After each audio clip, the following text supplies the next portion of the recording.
പരിശുദ്ധിയാൽ ഞങ്ങളെ വിളിക്കുന്ന പരിശുദ്ധനായ ദൈവമേ, നിൻ്റെ പരിശുദ്ധിയാൽ നിലനിൽക്കുവാൻ ഞങ്ങളെ ഓരോരുത്തരെയും വിളിച്ചതിനെ ഓർത്ത് നന്ദി പറയാം.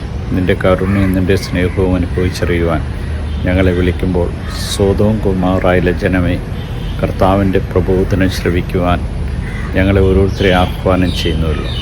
നിങ്ങളുടെ പാപം കടും ചുമപ്പാണെങ്കിലും തൂവെൺമഞ്ഞ് പോലെ ഞാനതിനെ വെളുപ്പിക്കുമെന്നും നിൻ്റെ കൃപയും അനുഗ്രഹവും ഞങ്ങളുടെ മേൽ ചൊരിയുമെന്നും ഞങ്ങളെ ഓരോരുത്തരെയും ഓർമ്മിപ്പിക്കുന്ന കാരുണ്യവാനായ കർത്താവേ, ഉപദേശങ്ങൾ കൊടുക്കുവാൻ എളുപ്പമാണ്, എന്നാൽ അത് പാലിക്കുക പ്രയാസമാണ്. അതുകൊണ്ട് ഉപദേശങ്ങളെ നീ മറ്റുള്ളവരിൽ നിന്ന് സ്വീകരിക്കുക, അവരുടെ പ്രവർത്തികൾ അനുകരിക്കരുതെന്ന് ഞങ്ങളെ ഓരോരുത്തരും ഓർമ്മിപ്പിച്ച കാരുണ്യവാനായ കർത്താവേ, നിൻ്റെ കൃപയും അനുഗ്രഹവും ഒരിക്കലും നഷ്ടപ്പെടുത്താതെ ജീവിക്കുവാൻ ഞങ്ങൾക്ക് നൽകിയ ഈ പുണ്യമായ നോൻപ് കാലത്ത് നിൻ്റെ കൃപകളാൽ നിറഞ്ഞ് ജീവിക്കുവാൻ തക്കവിധം സോദോം ഗൊമോറയ്ക്കുണ്ടായ അനുഭവം ഞങ്ങൾക്കുണ്ടാകാതിരിക്കുക, സമ്പൂർണ്ണമായിട്ടും ഞങ്ങളുടെ ജീവിതത്തെ അങ്ങേക്ക് സമർപ്പിച്ചുകൊണ്ട് വിശുദ്ധീകരിക്കുവാൻ, പാവങ്ങളെ ഓർത്തും അനുദപിക്കുവാനും അങ്ങ് രമിതപ്പെടുന്ന ദൈവമാണെന്നും കടും ചുവപ്പായ പാവങ്ങൾ പോലും തൂവെൺമഞ്ഞ് പോലെ വെളുപ്പിക്കുവാൻ നീ ഞങ്ങൾക്ക് തരുന്ന അവസരത്തെ ഓർത്തു നന്ദി പറഞ്ഞു. ഞങ്ങളുടെ ഓരോരുത്തരും നിൻ്റെ കൃപയാൽ നിറഞ്ഞ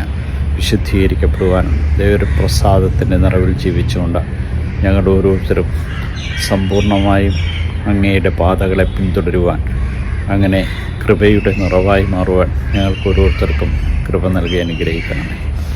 നീണ്ടാങ്കി പലപ്പോഴും ദൈവത്തിൻ്റെ കൃപ നഷ്ടപ്പെടുത്തുവാനും പ്രമുഖ സ്ഥാനങ്ങൾ പലപ്പോഴും അവരെ നിന്ദിക്കുവാനുള്ള അവസരങ്ങളാകാതിരിക്കുവാൻ ദൈവത്തിൻ്റെ കൃപയും അനുഗ്രഹവും നിറഞ്ഞ് ഞങ്ങൾ ഓരോരുത്തരും അങ്ങയുടെ നിറവിൽ ജീവിക്കുവാൻ കൃപ നൽകി അനുഗ്രഹിക്കണമേ. ഈശോയെ, ഈ പുണ്യമായ നോൻപ് കാലത്തും നീ നൽകുന്ന ഓരോ കൃപകളെയും സ്വീകരിച്ച് നിന്നെ മഹത്വപ്പെടുത്തുവാൻ തക്കവിധം ഞങ്ങളെ ഓരോരുത്തരെയും അനുഗ്രഹിക്കുകയും നിൻ്റെ കൃപകളാൽ നിറച്ച ഞങ്ങളെ നയിക്കുകയും ചെയ്യണം. ഈ രാത്രിയിൽ സുഖമായ നിദ്ര നൽകണമേ. പ്രഭാതത്തിൽ എഴുന്നേറ്റാകുമ്പോൾ തക്കത്തുവാൻ ഞങ്ങളെ അനുഗ്രഹിക്കണം. ഈശോയെ നന്ദി, ഈശോയെ സ്തുതി, ഈശോ ആരാധന.